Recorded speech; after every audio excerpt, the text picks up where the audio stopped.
urusan ini bisa diselesaikan dengan cepat. Kalau ada yang menuduh saya misalnya KTP palsu, saya tampilkan sekarang. Iya. Selesai urusan.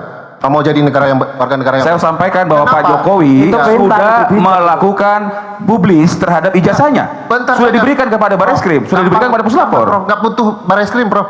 Tampilkan di TV hari ini misalnya, undang Bang Karni saya akan tampilkan ijazah asli saya ke depan Bang Karni dan dipertontonkan ke publik. Selesai urusan. Kan tidak perlu. Sehingga, Pak Prof, tidak perlu lapor-lapor. Ngapain Pak Jokowi lapor warganya sendiri?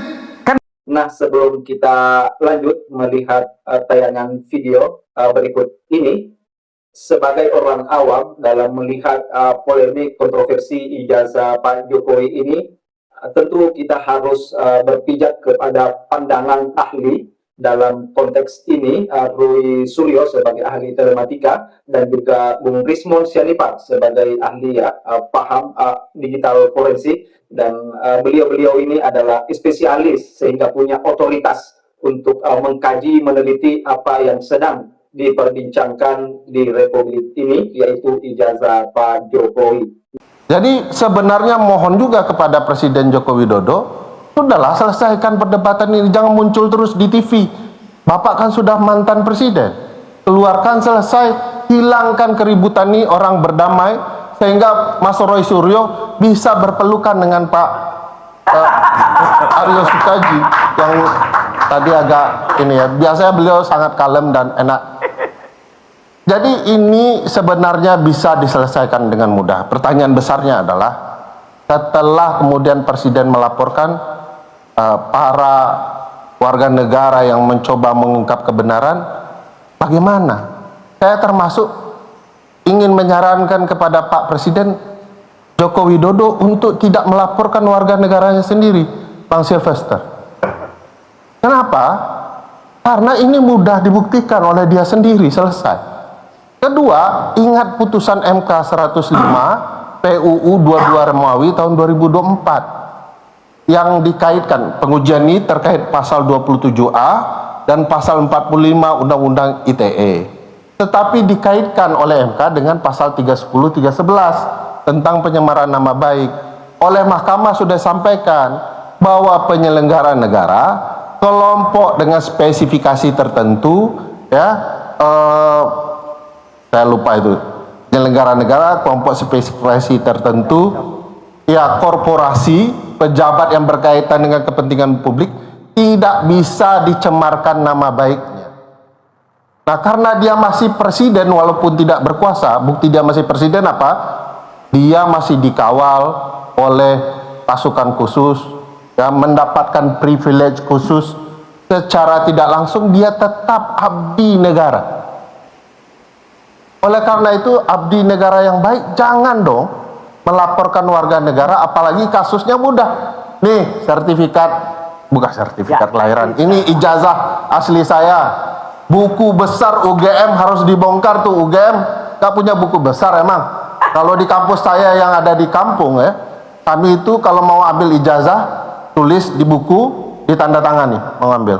Tinggal buka buku besar itu supaya Bang Rismon berhenti. Keilmuan beliau yang hebat tadi, saya terkagum-kagum ya, ini kayak menarik sekali ya.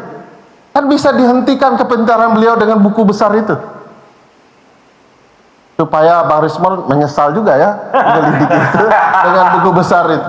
Nah, pertanyaannya kok urusan membuka buku besar jadi serumit ini?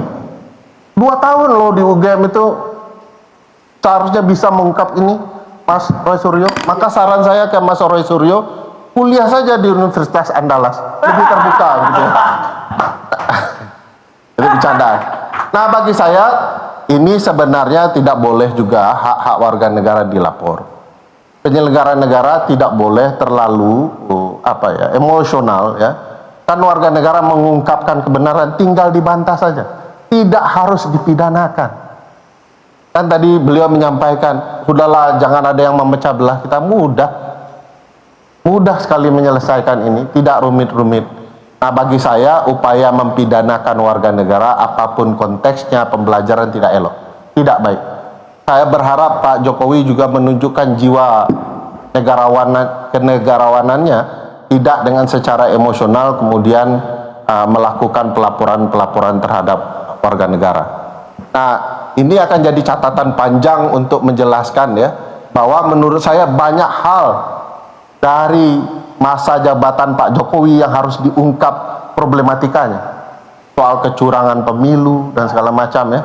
Soal pesawat jet dan lain-lain. Sekarang kami sedang melaporkan kasus pesawat jet Bang Sylvester terkait penyelenggara pemilu. Angkanya miliaran, puluhan miliar Mbah, dipakai keliling-keliling doang. Dan saya merasa itu yang patut diungkap. Keterlibatan aparat dalam kecurangan pemilu sampai hari ini masih sisa. Korupsi dalam berbagai konteks selama 1 dekade Presiden Jokowi itu lebih menarik untuk diungkapkan. Dan akan lebih keren kan Bang Sylvester membela Pak Jokowi di kasus besar seperti itu.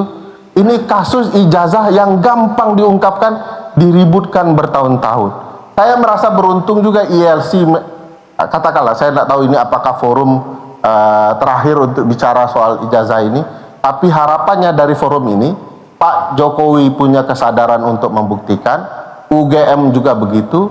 Kalau tidak, teman-teman ini punya hak ya, untuk menyampaikan perspektifnya. Pasal 28F Undang-Undang Dasar Bang Sylvester, setiap orang berhak mendapatkan informasi, mengelola informasi itu, dan menyebarkan informasi itu dengan berbagai media yang mereka miliki. Mau podcast kah, mau tampil di LC kah, mau di Twitter kah, boleh. Karena dilindungi konstitusi. Presiden dan mantan presiden harus jadi orang terdepan melindungi konstitusi. Meskipun dia dicaci maki. Ini warga negara kelas luar biasa, bukan kacang-kacangan, bukan seperti sekelas Ferry Amsari mudah tersinggung. Oh, masuk Roy Suryo nuduh Ferry Amsari lapor, begitu ya. Bang Rismon nuduh lapor. Nah, kalau warga negara kelas tinggi, negarawan, tidak mudah tersinggung, tidak kemudian melaporkan warga negaranya sendiri. Mudah-mudahan kita belajar bernegara bersama-sama. Kasus ini tidak boleh menjadi catatan sejarah di masa depan. Saya cemas juga Bang Karni bilang, ini makan jadi masa depanmu kalau berbohong gitu ya. Karena apakah kebohongan itu akan masuk buku putih versi pemerintah atau tidak gitu ya. Karena itu sejarah penting Republik ini. Jangan sampai mungkin dalam sejarah kita akan terjadi skandal ijazah yang bermasalah bagi demokrasi kita. Secara hukum, ijazah ini tentu tidak akan diperdebatkan secara budaya, Mbak Tejo, apakah ini otentik atau tidak. Ini akan bicara soal fungsi saja. Ijazah itu fungsinya untuk membuktikan bahwa seseorang sudah pernah sekolah dengan benar dan lulus. Nah, kalau kemudian ada proses yang menjelaskan, bahkan tanpa ijazah saja bisa. UGM menuliskan surat resmi mengatakan bahwa ijazah si X hilang, terbakar, entah di mana, dimakan buaya dengan sanak saudaranya, begitu ya. Tetapi surat ini merepresentasikan bahwa, membuktikan bahwa yang bersangkutan memang pernah sekolah dan tamat. Selesai urusan. Bahkan Bang Rismon jangan khawatir, surat itu pasti sangat modern karena ditulis baru. Nah, problematikanya adalah jangan-jangan apa yang disampaikan teman-teman ini benar, sehingga kemudian pembantahannya adalah melalui proses hukum. Saya tidak ingin dan tidak berharap ini benar. Mohon maaf Bang Rismon, saya berharap tidak benar, karena ini pukulan berat bagi proses kita bernegara. Tetapi bagaimana kalau benar? Celaka 12, 13, 14 dan seterusnya bagi ketatanegaraan kita dan proses demokrasi kita.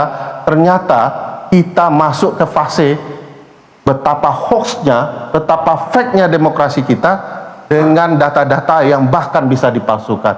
Saya pikir ingin mengakhiri ini dengan penghormatan kepada berbagai media yang terus mengawal proses ini, siapapun didengar, supaya memastikan agar kita tidak pernah terjungkal di dalam praktik penyelenggaraan pemilu kita. Terima kasih.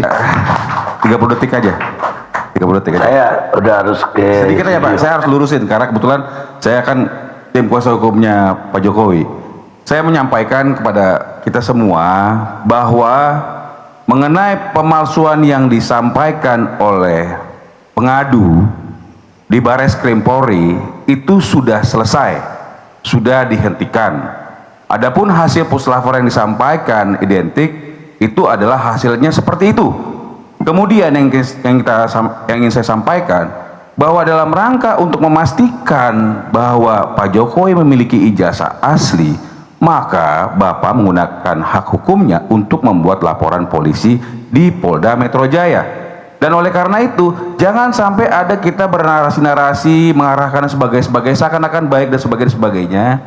Padahal sebenarnya sekarang kita dengan alasan apapun, penelitian, kritik, keterbukaan informasi, padahal sekarang sedang melakukan fitnah. Saya hanya memberitahukan kepada siapapun di sini bahwa Bapak sudah melakukan pengaduan di Polda Metro Jaya terhadap orang-orang yang sudah dilaporkan kemarin, dan saat ini sedang dilakukan penyelidikan. Tetapi jika memang ada orang-orang lagi lainnya yang ingin menyatakan hal-hal negatif lainnya dan atau melakukan fitnah atau pencemaran nama baik, maka Bapak tidak menutup kemungkinan akan juga melakukan laporan atau pengaduan baru lainnya. Saya rasa demikian yang ingin saya sampaikan klarifikasi. Terima kasih. Saya merespon sedikit, sedikit saja. Respon saya begini, beliau harus paham beliau bukan warga negara biasa. Urusan ini bisa diselesaikan dengan cepat. Kalau ada yang menuduh saya misalnya KTP palsu, saya tampilkan sekarang. Iya. Selesai urusan. Kamu mau jadi warga negara yang saya sampaikan bahwa Kenapa? Pak Jokowi Itu sudah melakukan publis terhadap ijazahnya. Sudah diberikan kepada Bareskrim, sudah diberikan kepada Puslapor. Nggak butuh Bareskrim, Prof.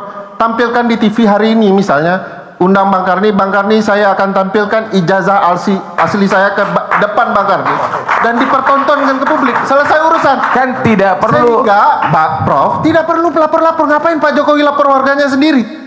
Kan bisa ke kami kan kuasa hukumnya. Ngapain juga Prof melaporkan? Bukan, kami kan kuasa hukumnya. Kalau ada yang ingin melihat dan sebagainya, ke kami. Ya, Prof, tunjukkan ijazah asli Pak Jokowi. Tidak ada kewenangan siapapun untuk meminta Pak Jokowi untuk menyampaikan ijazahnya di publik. Makanya Pak Jokowi memilih membedakan Jokowi dengan Barack Obama. Beliau adalah memunculkan ke Presiden Republik ke-7 yang telah menggunakan haknya untuk memproses ini supaya ini menjadi terang benderang dan final berdasarkan hukum. Menggunakan hak belum tentu benar. Bang Ferry, kita Pak Jokowi punya keputusan ya. Dan kawan-kawan ini ngotot. Sekarang kita larikan ke proses hukum. Kita hargai. Itu bedanya negarawan dengan pecundang. Kalau begitu jangan ditarik dong jasanya.